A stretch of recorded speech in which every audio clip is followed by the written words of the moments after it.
Welcome back to Understanding Combat Sports Performance. And today I want to talk about one of my favorite topics, which is cueing, specifically verbal cueing, and why what you say and how you say it matters when it comes to working with combat athletes. Now, what is a cue? Cues are any stimulus that I as a coach am going to try to use to get the athlete in front of me to accomplish whatever task I'm trying to get them to accomplish. Now I can use a tactile cue or use my hands on to get them to move. I can use a visual cue or try to point out or show them how to do the movement. Or I can use a verbal cue, which is what we're focusing on today, or use my words to try to get them to understand and accomplish the task at hand.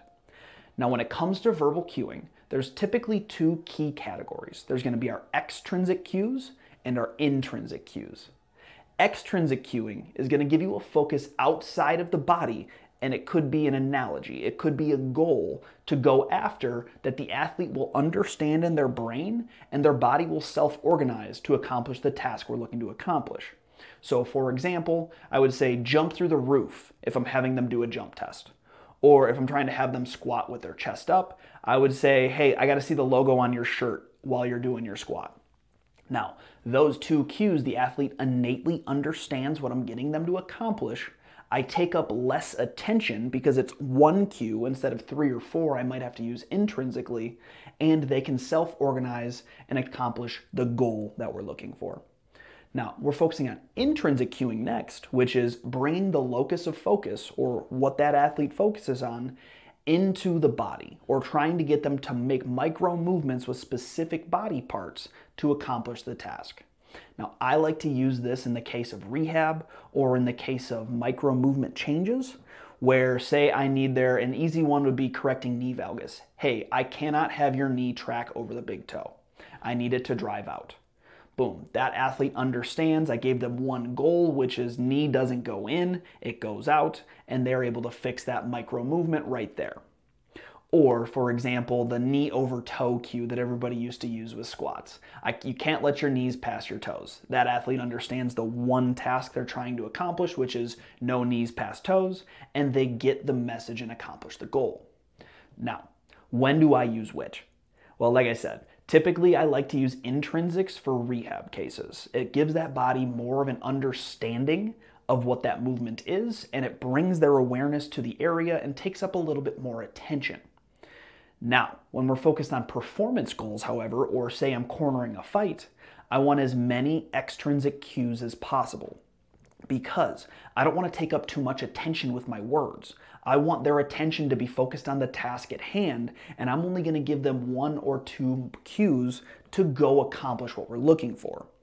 So, for example, say I'm having somebody do performance testing, and I'm going to give them a trap bar jump shrug, and we're looking. I'm not going to give them 5 different intrinsic cues to go about how to accomplish the trap bar jump shrug. I'm just going to say, grab the bar, jump to the sky. That's it. Because if I give them too many things to focus on, their brain is going to be focused on 6 or 7 different things instead of just jumping, which is what we're trying to accomplish. Now, that's an important point where over-cueing does happen. Now, there's been studies to show that over-cueing is a major issue, but one that I've seen was from Gabrielle Wolf out of University of Illinois. She looked at different cueing examples, extrinsic versus intrinsic, and then over-cueing and under-cueing, and it was almost in like a grid-based format. And the accomplished task was shooting a soccer ball into different parts of the net. Now, with this study, what she was able to find was the most effective way to cue the athletes that she had in the study was extrinsic cues at a 33% cueing rate. So what that means is if 100% is everything you thought to cue you said, that means that only 33% of the times they said what they wanted to say and use extrinsic cueing exclusively, versus the 100% intrinsic, 100% extrinsic, or 33% intrinsic. Now, what does that tell me? If I'm trying to get the most out of my athlete, specifically if I'm in a cornering situation or if I'm doing performance testing, I need to give them as little cueing as possible, but as much as necessary. So minimal effective dosing of cues. That's what's going to give me the best results and get that athlete to understand what I'm trying to get them to accomplish and then go enact that change. Now, if you want to learn more about cueing, I love talking about it. So hit us up at Building a Fighter on Instagram, at Building a Fighter on YouTube, or head to buildingafighter.com and sign up for the newsletter. We have different information coming out on there all the time, and some of it does happen to be associated with cueing. So again, at Building a Fighter on Instagram, at Building a Fighter on YouTube, or buildingafighter.com. We are happy to help. Let us know if you have any questions.